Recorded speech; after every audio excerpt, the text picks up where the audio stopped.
Hello बच्चों, आप लोगों का स्वागत है डेल्टा साइंस क्लासेस में। आज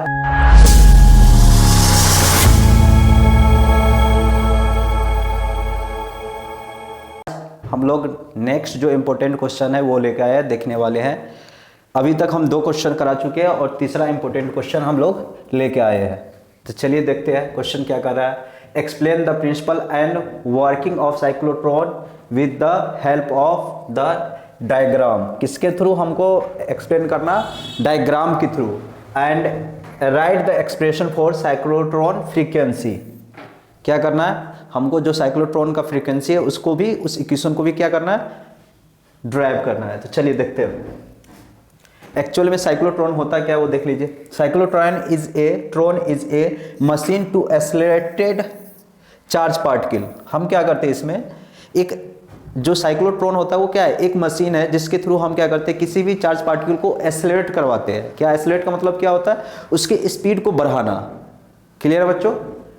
accelerated and ions high energy, और बहुत ही ज्यादा उसको हम क्या करते हैं? एनर्जी प्रोवाइड करते हैं। इसको इन्वेंटेड किसके द्वारा किया गया है? E.O. लॉरेंस के द्वारा एंड M.S. लिविंगस्टन के द्वारा। इसमें क्या होता है, हम दोनों इलेक्ट्रिक और मैग्नेटिक फील्ड को कंबाइंड करके और उसके बीच में हम क्या करते हैं? चार्ज रखते हैं, तब इसका जो इफेक्ट होता है वो देखते हैं। चलिए देखते हैं, इसका स्ट्रक्चर बनाते हैं। ये तो हमारा प्रिंसिपल हो गया क्या होता है। अब इसको हम क्या करते हैं,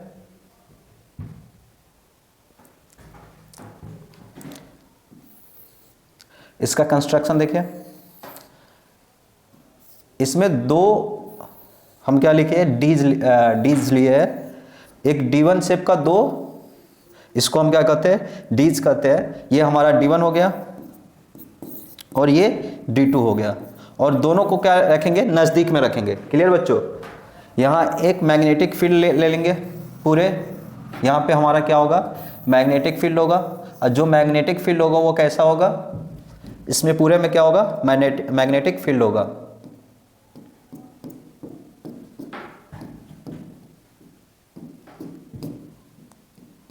ये हमारा क्या हो गया? मैग्नेटिक फील्ड हो गया। क्लियर बच्चों? ये हमारा क्या है? मैग्नेटिक फील्ड है। ये मैग्नेटिक फील्ड कैसा है? Magnetic field out of the paper या नॉर्मल टू द पेपर। अब देखिए ये हमारा जो होगा, ये एग्जिस्टिंग पोर्ट होगा। एग्जिस्ट पोर्ट जहां से निकलता है। क्लियर बच्चों? अब यहां पे हम क्या करेंगे? एक डिफ्लेक्टिंग प्लेट रखेंगे। ये हमारा क्या हो जाएगा? Deflecting plate, deflection plate. Clear है बच्चों? अब यहां पे हम एक ऑसिलेटर लगाएंगे जो हमको सप्लाई इसको प्रोवाइड करेगा। क्या लगाएंगे? ऑसिलेटर। ये हमारा पोलैरिटी हो जाएगा। यहां से देखिए बच्चों, यहां पे हम पॉजिटिव ले लेते हैं और ये हमारा क्या हो जाएगा? नेगेटिव होगा। अब यहां से हम क्या करेंगे? एक पॉजिटिव चार्ज ले लेंगे P पॉइंट से। ये जो चार्ज होगा ये क्या होगा? हेवी सोर्स होगा चार्ज का।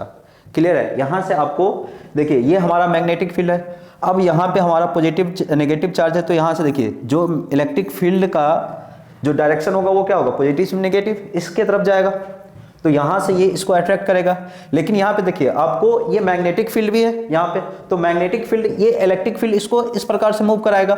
अब जैसे ये यहां से यहां निकलना चाहेगा तो यहां से हमारा इलेक्ट्रिक फील्ड क्या करेगा? इसको राउंड करने का कोशिश करेगा, इसको इस प्रकार से मूव कराने का कोशिश करेगा। अब यहां पे आया तो इसका पोलैरिटी क्या हो जाएगा? चेंज हो जाएगा। फिर इसका जो पोलैरिटी होगा वो क्या हो जाएगा? नेगेटिव हो जाएगा, और ये क्या हो जाएगा? पॉजिटिव हो जाएगा। तो फिर ये यहां आएगा। अब ये मैग्नेटिक फील्ड इसको क्या करेगा? इस प्रकार से फिर घुमाएगा, और जैसे ही फिर यहां पे जाएगा तो ये फिर हमारा क्या हो जाएगा? यहां फिर चेंज हो जाएगा। यहां पॉजिटिव हो जाएगा और यहां नेगेटिव हो जाएगा। तो ये पूरा वर्किंग हो जाएगा इस प्रकार से, और फिर ये यहां से यहां क्या हो जाएगा? बाहर हो जाएगा। ये हमारा क्या हो जाएगा? चार्ज पार्टिकल हो जाएगा। जो भी हमारा टारगेट रहेगा उसको क्या कर जाएगा? हिट करेगा। ठीक है बच्चों? यही पूरा हमारा क्या है? साइक्लोट्रॉन है। क्लियर बच्चों? अब इसमें आपको कंस्ट्रक्शन में क्या लिखना है? देखिए एक क्या है, ये हॉलो हमारा क्या है, डीज है, जो D1 और D2 है दोनों आपस में रखा हुआ है। क्लियर है बच्चों, दोनों कहाँ है, आपस में रखा हुआ है। अब ये रखा हुआ है किसमें, मैग्नेटिक फील्ड में, तो ये मैग्नेटिक फील्ड के क्या है, प्लेन टू द पेपर है, sorry normal to the paper है। क्लियर बच्चों। अब ये ऑसिलेटर है जो अल्टरनेटिंग करंट इसको प्रोवाइड करेगा, सप्लाई देगा। क्लियर है। अब ये ऑसिलेटर कनेक्टेड है, ये भी कंस्ट्रक्शन में आ जाएगा। अब इसका वर्किंग बता दिए, क्या होगा, एक हेवी पॉजिटिव चार्ज होगा। अब जैसे ही ये हमारा इस प्रकार से जाएगा, उसके बाद ये हमारा मैग्नेटिक फील्ड क्या करेगा, इसको राउंड करेगा। ठीक है बच्चों, और ये फिर यहाँ आएगा तो इसका पोलैरिटी फिर क्या हो जाएगा, चेंज हो जाएगा। तो फिर ये यहाँ से यहाँ आएगा, फिर ये क्या करेगा, एक राउंड मैग्नेटिक फील्ड इसको क्या कर देगा, राउंड बना देगा। फिर ये इस प्रकार से अल्टरनेटिंग एवरी, जब भी ये ऐसा इस प्रकार से होगा पोलैरिटी चेंज होगा, और फिर ये एक प्रोसेस में चलता जाएगा और जाके जहां भी हमारा टारगेट रहेगा उसको क्या कर देगा, हीट कर देगा। क्लियर बच्चों। चलिए अब ये आपको समझ में आ गया होगा। अब इसके साथ जो थ्योरी है वो भी आपको दिखा देते हैं, समझा देते हैं एक बार। ये तो समझ में आ गया होगा। चलिए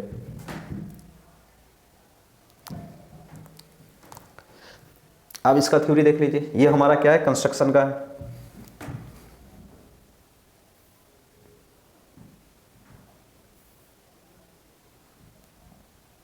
ये हमारा क्या है, कंस्ट्रक्शन है। देख लीजिए क्या कंस्ट्रक्शन है। 2D shaped hollow metallic chamber called Ds1 और Ds2 placed very close to each other in uniform magnetic field। जो हमारा मैग्नेटिक फील्ड था वो कैसा था, यूनिफॉर्म था। और किस प्रकार से वो रखा था, नॉर्मल टू द प्लेन। यहां पर क्या हो जाएगा, normal to the plane containing the Ds। Clear बच्चों। अब जो हमारा सोर्स ऑफ चार्ज पार्टिकल था वो कहाँ रखा हुआ था, मिडिल में रखा हुआ था। तो यही चीज पॉइंट हम लिखवा रहे हैं आप लोगों को कि charge kept at midpoint between two dees. दोनों डीज के बीच में हमारा एक क्या है, सोर्स है पॉजिटिव चार्ज का। Oscillator is connected with this dees to charge it polarities. Clear है बच्चों।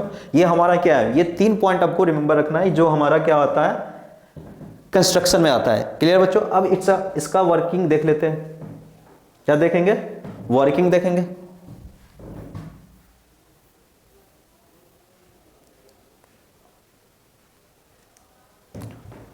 देखिए वर्किंग में क्या है, जो पॉजिटिव चार्ज है produced at the centre it move towards the D2 and due to the positive charge polarity of Ds1। अब देखिए तो जो Ds1 था उसके तरफ क्या आया था, पॉजिटिव चार्ज आया था, और Ds2 की तरफ नेगेटिव चार्ज आया था। इसके कारण हमारा जो इलेक्ट्रिक फील्ड हुआ था पॉजिटिव से नेगेटिव गया था, इस प्रकार से गया था कि नहीं। ठीक है, वही पॉइंट है। The magnetic field however act on the particle and make it go round in a circular path inside a dees. जो हमारा चार्ज पार्टिकल होगा उसमें जो मैग्नेटिक फील्ड होगा उसको क्या करेगा, राउंड करवाएगा, एक गोलाकार बनाएगा। Every time the particle moves from one dish to another it is acted upon by the electric field. जब भी हमारा चार्ज पार्टिकल D1 से D2 में जाएगा तो हमारा जो ऑसिलेटर था वहां पर क्या हो जाएगा, पोलैरिटी चेंज होगा। The sign of the electric field is change alternatively tune with the circular motion of the particle. जब भी हमारा जो सर्कुलर मोशन करेगा उस समय जो ऑसिलेटर का जो पोलैरिटी होगा वो हमारा क्या हो जाएगा, चेंज हो जाएगा। चलिए अब नेक्स्ट पॉइंट देखते हैं। लिख लीजिए इसको आप, ठीक है बच्चों, पॉज करके लिख लीजिएगा, ठीक है। अब देखिए यहां पे each time the acceleration increases the energy of the particle। अब ये जो प्रोसेस होगा जितना टाइम्स होगा उतना बार हमारा क्या होगा, एनर्जी को इंक्रीज करेगा। और ये एनर्जी एक टाइम पर आकर इतना इंक्रीज हो जाएगा कि वो पार्टिकल बहुत ही ज़्यादा एनर्जी लेके और बहुत ही ज़्यादा स्पीड में हो जाएगा, और जो भी हम जो भी टारगेट रखेंगे उसको क्या कर देगा, हिट कर देगा। ठीक है बच्चों। तो देखिए यही चीज़ यहाँ पर भी लिखा होगा, energy increases the radius of the circular path increases so path is a spiral. जो हमारा पाथ होगा क्या होगा, स्पाइरल होगा।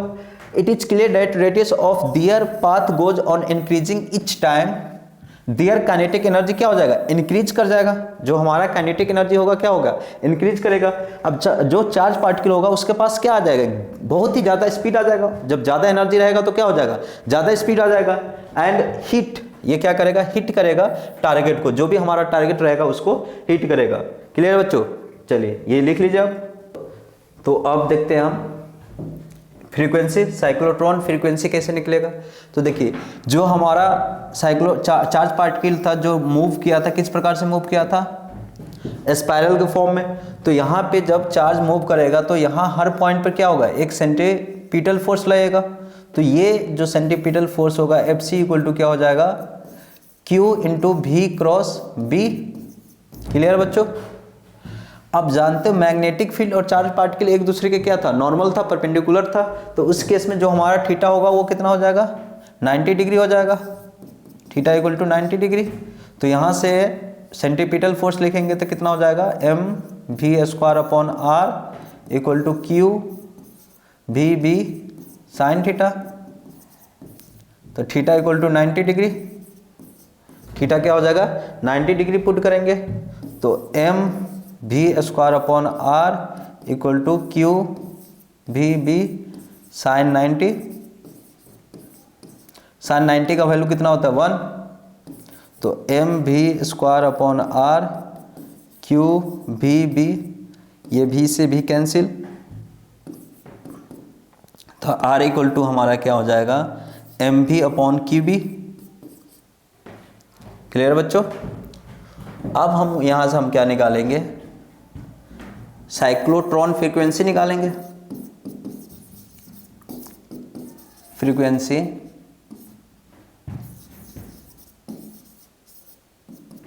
फ्रीक्वेंसी कितना आ जाएगा 1/t। अब हमको t निकालना है तो t इक्वल टू क्या हो जाएगा, टाइम इक्वल टू क्या होता है, डिस्टेंस बटे वेलोसिटी, डिस्प्लेसमेंट वाले वेलोसिटी। तो यहाँ से देखिए अगर एक राउंड स्पाइरल होगा तो कितना होगा 2πr, तो 2πr अपॉन v, तो 2π अपॉन v, r का वेलोसिटी कितना हो जाएगा, वैल्यू mv अपॉन qb, इससे ये कैंसिल। तो जो हमारा t आ गया वो कितना आ गया 2πm अपॉन qb। अब फ्रीक्वेंसी निकालना होगा तो कितना आ जाएगा 1 अपॉन t, तो 1 अपॉन 2πm अपॉन qb, यहाँ से vc कितना आ जाएगा qb अपॉन 2πm। क्लियर है बच्चों, ठीक है। चलिए अब चलो जो नेक्स्ट क्वेश्चन देखते हैं हम। ये हमारा क्वेश्चन नंबर 4 है। देखिए क्या कहा गया है कि white state Biot-Savart law and applying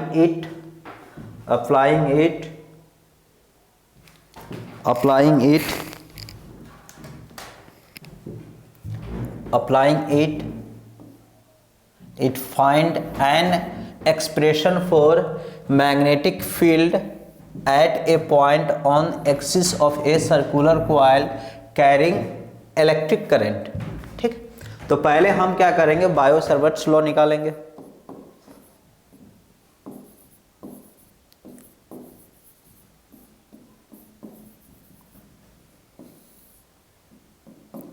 तब इसका जो क्वेश्चन का नेक्स्ट पार्ट है वो निकालेंगे। तो पहले हम क्या देखेंगे, बायो-सावर्ट लॉ। चलिए देखते हैं।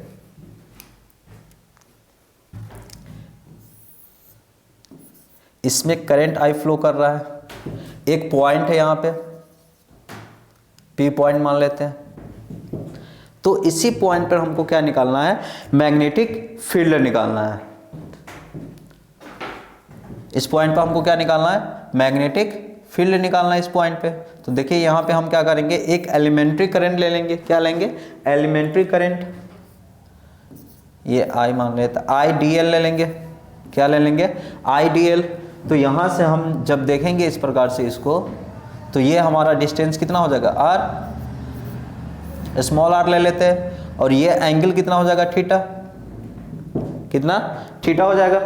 तो यहाँ पे जो हमारा मैग्नेटिक फील्ड आएगा, वाइट-सावर्ट लॉ क्या कहता है कि जो हमारा मैग्नेटिक फील्ड होगा वो directly proportional to the change in elementary current के बराबर होगा, और जो हमारा मैग्नेटिक फील्ड होगा वो directly proportional to angle of sine theta. क्या बोल रहा है, एंगल ऑफ साइन थीटा। और जो तीसरा पोजीशन था कि magnetic field inversely proportional to the square of the distance between the current of elementary current and point. Clear बच्चों, जो हमारा एलिमेंट्री करंट है और पॉइंट के बीच में जो डिस्टेंस है उसका inversely proportional, square of the inversely proportional होगा। क्लियर बच्चों, यहाँ तक यही है। तो इसी से हमको क्या निकालना है, मैग्नेटिक फील्ड निकालना है। तो अब तीनों को कंबाइन करिए, combination of all above equation, combined equation of combined all above equation, above equation, तो कितना आ जाएगा, D V directly proportional to R square sine theta. Clear है बच्चों।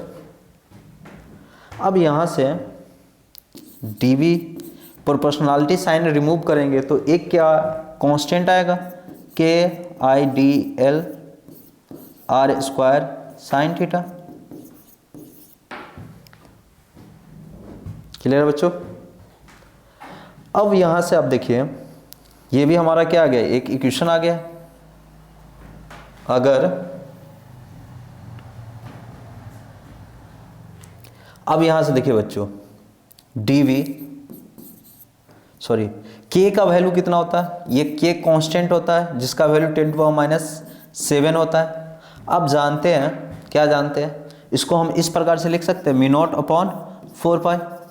क्यों लिख सकते हैं, देख लीजिए, μ0 का वैल्यू कितना होता है, 4π गुने 10⁻⁷/4π, कैंसिल होके यही आ गया। तो क्या हम k का वैल्यू 10⁻⁷ को μ0/4π लिख सकते हैं, लिख सकते हैं। तो इसको क्या k के जगह पर हम पुट कर सकते हैं, dv equal to μ0/4π into I D L sine theta upon magnitude of R square, लिख सकते हैं बच्चों।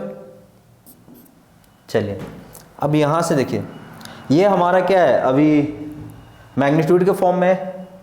अगर हमको इसको वेक्टर के फॉर्म में लिखना हो तो क्या लिखेंगे, in vector form, in vector form.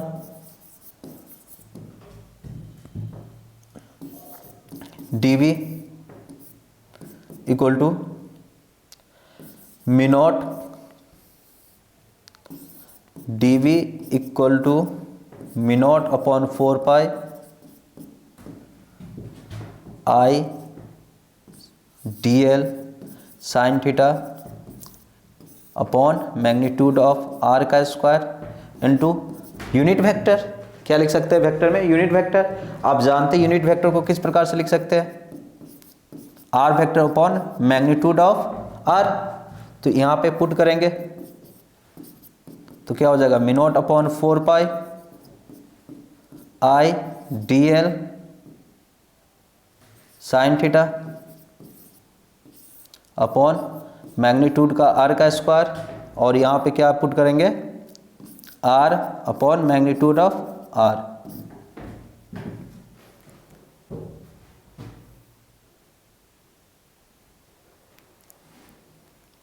अब देखिए बच्चों, यहाँ पर क्या लिखेंगे, dv इक्वल टू μ0/4π, अब I D L cross R लिख सकते हैं upon magnitude of R cube. यही हमारा क्या हो जाएगा, मैग्नीट्यूड का फॉर्म में आ जाएगा। किसके फॉर्म में आ जाएगा बच्चों, वेक्टर फॉर्म में आ जाएगा। मैग्नीट्यूड के फॉर्म में तो यही आ चुका है, ये हमारा क्या आ जाएगा, वेक्टर फॉर्म में आ जाएगा। क्लियर है बच्चों। चलिए, ये हमारा एक पार्ट इस क्वेश्चन का कंप्लीट हुआ। अब इसमें हमको पूछा गया है कि मैग्नेटिक फील्ड निकालना है सर्कुलर कॉइल का किसी भी पॉइंट पे। तो चलिए वो भी क्वेश्चन देख, यही हमारा इस क्वेश्चन का दूसरा पार्ट निकालना है। क्या निकालना है कि magnetic field at A point on the axis of a circular coil carrying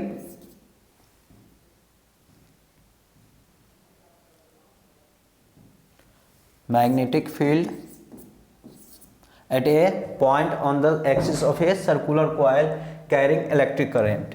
चलिए देखते हैं, ये हमारा क्या है, एक सर्कुलर कॉइल है यहाँ पे करंट है, एलिमेंट्री करंट होगा, और एक पॉइंट यहाँ ले लेते हैं। ये पॉइंट हमारा क्या है बच्चों, पी पॉइंट है। अब ये सेंटर हमारा है, ये हमारा क्या है, सेंटर है। यहाँ से यहाँ तक का डिस्टेंस कितना है, x है, सेंटर O है, और यहाँ से हमारा P पॉइंट का डिस्टेंस कितना है, x डिस्टेंस है। ये एक हम एलिमेंट्री ले लिए, यहाँ से डिस्टेंस हम लेट कर लेते हैं, r है, कितना है बच्चों, r डिस्टेंस है। और ये जो हमारा रेडियस है इस कॉइल का, ये कितना है, a है। क्लियर है। तो देखिए यहाँ से जो हमारा इस पे मैग्नेटिक फील्ड लगेगा, इस डायरेक्शन में लगेगा, और ये एंगल हमारा फाई है। इसी प्रकार से यहाँ से भी देख लीजिए, ये एंगल हमारा क्या है, डी बी, ये भी हमारा क्या है, डी बी है, और ये भी एंगल क्या हो जाएगा, फाई हो जाएगा। क्लियर है बच्चों, ये भी हमारा क्या हो जाएगा, फाई हो जाएगा। ये हमारा फाई है तो ये भी हमारा फाई हो जाएगा, और ये भी हमारा फाई, तो ये क्या आ जाएगा, डी बी साइन फाई, और इसका एक कंपोनेंट जाएगा वो क्या जाएगा, डी बी कॉस फाई, और इसका भी एक कंपोनेंट जाएगा जो होगा D B cos phi. Clear है बच्चों। अब देखिए डी बी कॉस फाई एक दूसरे को क्या कर देगा, कैंसिल आउट करेगा। तो हमारे पास जो नेट मैग्नेटिक फील्ड होगा, net magnetic field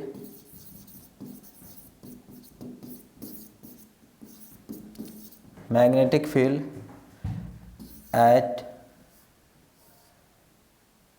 magnetic field due to dB sin phi B equal to कितना हो जाएगा, dB sin phi, कितना हो जाएगा बच्चों, dB sin phi। तो यहाँ से हम क्या करेंगे, अभी बायो-सावर्ट्स लॉ से हम देखे हैं, क्या देखे हैं, बायो-सावर्ट लॉ क्या आया है, dB equal to mu naught 4 pi sine I D L sine theta upon R square, यही आया। अब इसमें क्या कीजिए, पुट कीजिए,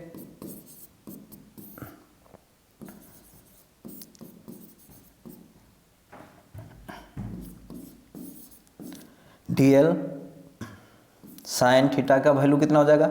अब देखिए ये जो फील्ड है ये एक दूसरे के परपेंडिकुलर है, तो थीटा इक्वल टू कितना हो जाएगा, 90 डिग्री हो जाएगा बच्चों। थीटा कितना हो जाएगा, 90 डिग्री। तो ये sine 90 upon R square into ये साइन फाई, ये हमारा क्या हो जाएगा, साइन फाई। अब देखिए यहाँ से हम एक राइट एंगल ट्रायंगल बना लेंगे। इस प्रकार से हमारा एक राइट एंगल ट्रायंगल बनेगा। ये फाई है, ये ए है, ये आर है, ये हमारा क्या है, एक्स। तो यहाँ से साइन फाई इक्वल टू कितना हो जाएगा,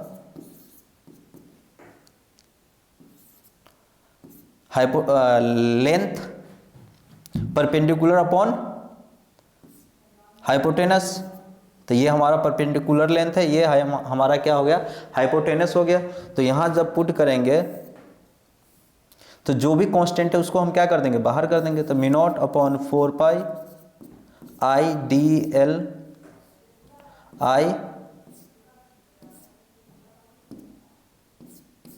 आई अपॉन आर स्क्वायर।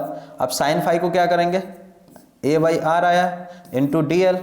अब देखिए ये डी एल हमारा कहाँ, ये पूरा है, तो हम कहाँ से कहाँ लेंगे, 0 से 2 पाई ए लेंगे।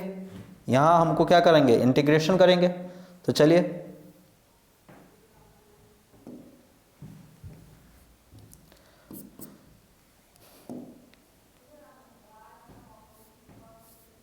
तो यहाँ से हमारा जो b आया वो क्या आ गया, मी नॉट अपॉन 4 पाई, यहाँ से आई ए अपॉन आर क्यू। अब इसको इंटीग्रेशन कीजिएगा तो l 0 से 2 पाई a, यहाँ से आ जाएगा mu naught upon 4 pi I A upon R cube 2 pi a minus 0। Clear बच्चों। यहाँ से आप निकालिएगा तो ये आ जाएगा mu naught upon 4 pi 2i pi A square upon R cube. Clear है बच्चों, यही आएगा।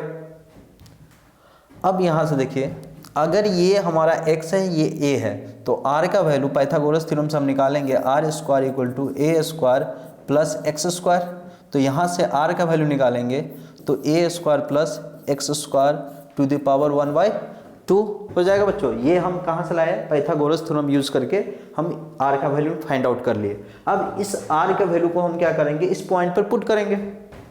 जैसे ही इस पॉइंट पर पुट करेंगे हम mu naught by 4 pi 2i pi A square upon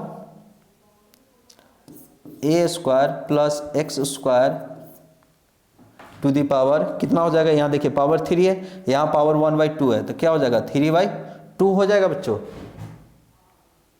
clear है? अब यहाँ पे देखिए, जो where area of the coil या सर्किल क्या होता है? ए लेट कर लेते हैं, तो ये क्या हो जाएगा? पाई आर ए स्क्वायर। तो क्या हम पाई आर ए स्क्वायर के जगह पर, इसके जगह पर हम क्या पुट कर सकते हैं? कैपिटल ए पुट कर सकते हैं। क्या बच्चों कैपिटल ए पुट कर सकते हैं? पुट कर सकते हैं। अब एक बार देख लीजिए, लिख लीजिए, ठीक है बच्चों। चलिए, क्या अब हम इसके जगह पर कैपिटल ए पुट करेंगे? B equal to B naught upon 4 pi 2i capital A upon A square plus X square to the power 3/2। ये आ गया बच्चों। अब अगर ये जो पॉइंट है, ये हम किसी पॉइंट पी पॉइंट पे निकाले हैं, अगर ये सेंटर पे होगा, यही हमारा क्या आ जाएगा? मैग्नेटिक फील्ड आ जाएगा। अगर एट सेंटर हमको निकालना है, एट सेंटर, तो x बराबर हम क्या करेंगे? 0 पुट करेंगे। तो एट सेंटर पे जो हमारा b आएगा वो क्या आ जाएगा? Mu naught upon 4 pi 2i pi R square अगर पुट कर देंगे तो ये क्या आ जाएगा? A square 3/2। तो ये 2 से 2 कैंसिल, ये इससे भी कैंसिल, ए बचा, ये पाई से पाई कैंसिल, ये 2 से 2 कैंसिल। तो हमारा जो सेंटर पे मैग्नेटिक फील्ड आ जाएगा मिनोट आई अपॉन 2a। क्लियर है बच्चों?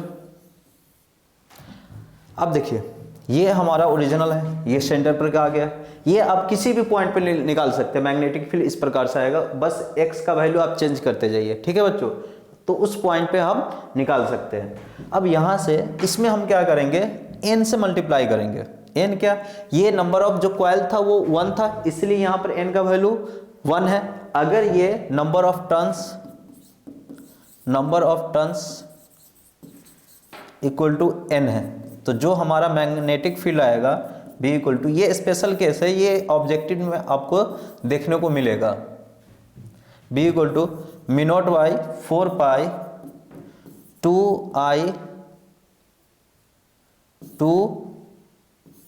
2NIA upon A square plus X square 3/2। आप जानते हैं NIA को हम क्या कहते हैं? मैग्नेटिक फील्ड कहते हैं। इसको हम क्या कहते हैं? मैग्नेटिक मोमेंट कहते हैं। कैपिटल M क्या कहते हैं बच्चों? Magnetic moment, magnetic